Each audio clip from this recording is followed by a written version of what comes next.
Hello there, welcome to another episode on my podcast, Mental Health Ethics and Social Health Mesh. I didn't quite give you guys an update on what happened at the IOP. I got kind of wound up dealing with Clara there the other day. So I apologize if you've been kind of hanging on the edge of your seat wondering what happened since last Friday. Well, I skipped Monday. I took Monday off. And then my counselor called me, and he was asking me what was going on, why I was absent all week, and why I wanted to quit going to IOP. And I hesitated telling him. I wasn't sure if he was going to hear me out or not. And the way he interacted with me yesterday, I thought was a little suspicious.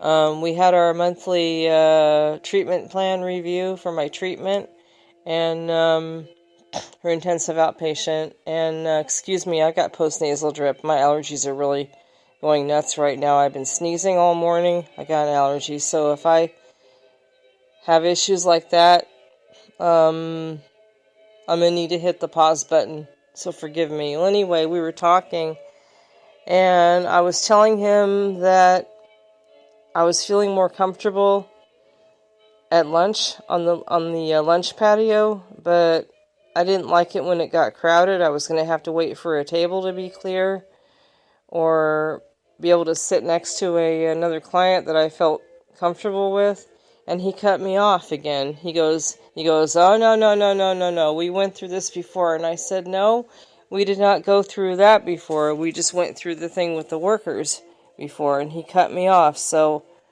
looking back, I'm not sure if I should have given him a chance or not, but I gave him a chance Monday when he called. Last Monday when he called. It's Saturday now. Last Monday he called and he goes, "What's going on? How come you haven't been attending IOP?" And I basically told him, kind of haltingly, because I didn't know what he was going to say or not, or how he was going to respond, but I basically told him everything that I mentioned here on this podcast. I said, they're changing the times of lunch, and they're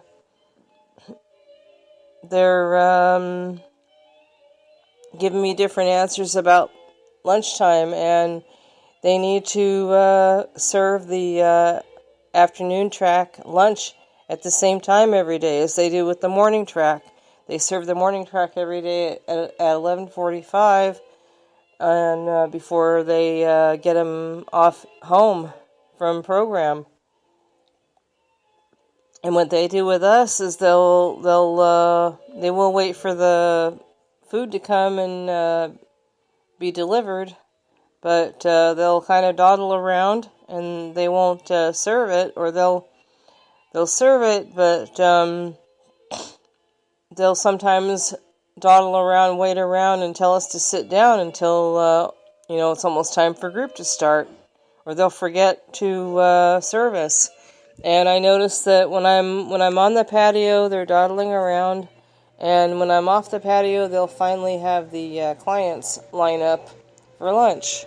So I basically told my counselor that. I told Steve that, not his real name, and Steve listened and he goes, "Yeah, okay, well, I'm gonna talk to the workers, and we're gonna deal with this." And after that, I got transportation to and from program for maybe one day, because I don't know. I was also talking about transportation. I also got to talk to the head, the guy that I talked to last Friday, and he was saying, "Well, if the drivers have to leave, they have to leave. They can't wait around for you." And I said, "Listen, I'm not asking them to wait around for me. I'm telling them to let me know when they're coming so that I will be ready to go." And he said, "Okay." And I said, "Listen, I need you to know something. If they don't show up or if they don't call, I need to get out of here. I need to leave my home, leave my dwelling, and go to program. I can't just wait. I can't wait around for them either." And he said, "Okay." So After that, they had the van come over to pick me up at the time that I was admitted last October, which is around 10:30 in the morning. They came around 10:30, 10:45, and they picked me up. And I went to program. They gave me food and had a regular normal day. And I thought, wow, I wonder if I finally got through to them, because I had threatened to leave. I had told them I was going to go to another program. I had told them that I was going to be getting my medical records to go to a different program, because I had talked to another person at another program on Monday morning, I think, and they were saying, well, we need them to, send us your records so we can, treat you, so we can, get started with you. And I told the counselor I need my medical records for these other people at this other place. I'll make up another name, Ridges, I'll just make up a name, So they were saying, okay, so I think they all got really badly shaken and really badly scared, and they're like, oh, we're gonna lose Sarah. She doesn't want to come anymore. Maybe we'll get in trouble or something. I wonder where else she's gonna go. And I remember Steve asking me, if I talk to the workers and things change, will you come back? And I said, I'll come back if there's a line at lunch, just as there was a line at lunch for the morning track. And I'll come if I get the transportation on a consistent basis, but or if the drivers don't get all pissed off at me because I self-transport at the last minute when they don't show up or they don't call to let me know when they're coming. So, as I said before, for the next 24 hours, everything went as I suggested. I had food, I had transportation, but then the day before yesterday, which was on a Wednesday, they slacked off on giving me transportation. I didn't get transportation to the program, so I self-transported, and they thanked me for checking in and getting there on time, and they gave me lunch. They had us line up, and they gave us lunch, and I almost didn't get a ride home that day. The driver did not call my name to get a ride home. The driver left without me, and I think he left some other people behind. I don't know if he left some other people behind or not, but they had to call that driver to come back and pick me up. And without a word, with the silent treatment, he had me get in the van and drive me home on Wednesday. And I politely said thank you when he dropped me off. He didn't say you're welcome, and he usually says you're welcome. He didn't say you're welcome. He didn't say have a nice day. He just, nothing, just silence. And I thought, oh my God, is it happening again? Are they doing this to me again? Are they punishing me again with the silent treatment? But I just, kept my thoughts to myself and went into the house. There was no ride to program the next day. I had to self-transport the next day. And I got lunch, but no ride home again yesterday. This time they didn't even call my name. And when I went to the desk to tell them I wasn't getting a ride, they said, just wait for, I'll make up a name, wait for Benjamin. And I waited for Benjamin. There was no Benjamin. Wait for the last van. They're coming in just a little bit, Sarah. And I went and waited. And I said, do you mind if I wait inside? It's cold outside. And they said, no, we'll let you know when the driver gets here. Well, they did not let me know. And eventually a van did show up, but it was a woman driver. It wasn't Benjamin. It was Sally. It was the other van. And I went to the desk again and I said, Benjamin's not here. And they said, well, he's on his way. And I thought, I bet it's that same driver they had to call back to come and get me because he took off without me.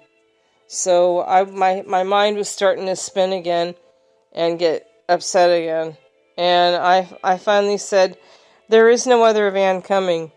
You told me that one more van was going to come and get us, and it's here, and it's not the driver that you said was going to come and get me. I'm going home on my own.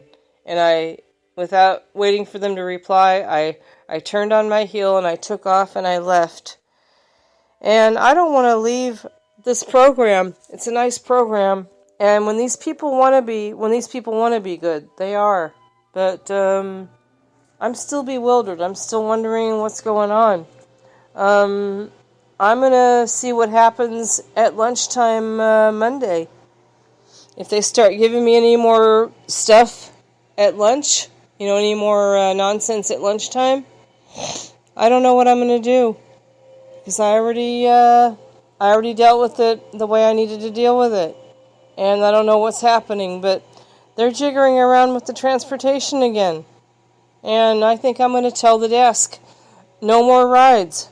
Just make sure I get a meal as long as I get there. As long as I get there at 11. But I swear to God, if they give me any more nonsense, I'm calling Ridges again. I'm calling the other place again. I'm saying, you know what? I had an agreement with you guys that you were going to change. And if you're not going to change, I'm getting the leap out of here and going to another program. No questions asked. I've had enough of you. So I told my roommate, I'll end with this. I told my roommate about the narcissistic abuse cycle. Narcissists, now I don't know, I don't even know, and I don't even care. I don't care if I'm even qualified to diagnose these damn people. But I'll tell you one thing. It's the same kind of pattern that I hear about in narcissistic relationships with narcissists. They will hoover you and suck you back in. They will re-engage, then they will love bomb you, then they will devalue you, then they will discard you. They're devaluing me now. They could be devaluing me now after a big fat love bomb for 2 days on Tuesday and Wednesday. But we'll see what happens Monday. If I don't get lunch on Monday, I'm getting the hell out of there. Alright, I hope you guys are safe. I apologize, and I will hopefully give you guys a disclaimer. Hopefully you've gotten a disclaimer that this is sensitive stuff. No one is telling you to leave treatment. No one is telling you not to follow your doctor's suggestions or orders. But I'm sharing my experience as a client. And sometimes in the mental health system, very often in mental health systems, in Byzantine bureaucratic mental health systems like this, you will very likely be treated like this. You'll be abused, or you'll be at best treated like you're less than, like they're better than you. And that's a very disturbing thing to hear about, I know, and that's a very disturbing thing to go through. So please, extreme caution when you're in the mental health system, extreme caution, loved ones. If you're dealing with some people that are in the mental health system that are being treated badly, please take them seriously, but use extreme caution as you navigate the system and deal with it, because they might retaliate. They might get back at you. They might love bomb you. They might tell you everything's all right. They might even kick your loved one out of the system.